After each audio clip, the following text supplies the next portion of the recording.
ጤና ይስጥልን የተወደዳችሁ ተመልካቾቻችን በምስራቃዊ ሲዳማ ዞን በእንሳዳዬ ከተማ ላይ እንገኛለን። ግንቦት 24 ቀን በኢትዮጵያ ታሪክ ውስጥ ትልቅ ድል የሚመዘገብበት ነው። ኢትዮጵያ ለሰባተኛ ጊዜ ፍትሃዊ ዲሞክራሲያዊ ምርጫ ለማድረግ እነሆ ዛሬ በጠዋት እዚህ ህዝቦቿ ተሰይመዋል ማለት ነው። የእያንዳንዱ ሰው ድምጽ ዋጋ እንዳለው ይታወቃልና በነገ የኢትዮጵያ ተስፋና ግንባታ ላይ እንግዲህ ሁሉም የበኩሉን አስተዋጽኦ ለማበርከት እዚህ ከማለዳው 11 ሰዓት ተኩል ህዝቡ በነቂስ በመውጣት ሰልፍ ይዞ እየተመለከትን እንገኛለን ማለት ነው።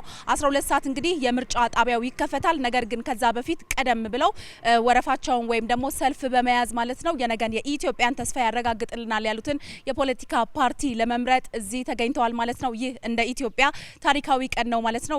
ወደ ተሻለ ወይም ወደ ሌላ ምዕራፍ የምንዘጋጅበት የህዝብ ድምጽ የምርም ዋጋ እንዳለው የምናሳይበት ቀን ነውና በዚህ ቀን ላይ የተገኛችሁ ሁላችሁም እንኳን አደረሳችሁ ለማለት እንወዳለን ማለት ነው። ወደ በኋላ እንግዲህ የምርጫ ሂደቱ 12 ሰዓት ሲጀምር ደግሞ ምን ይመስላል የሚለውን እየዳሰስን ወደ እናንተ የምናደርስ ይሆናል። አብራችሁን ቆዩ።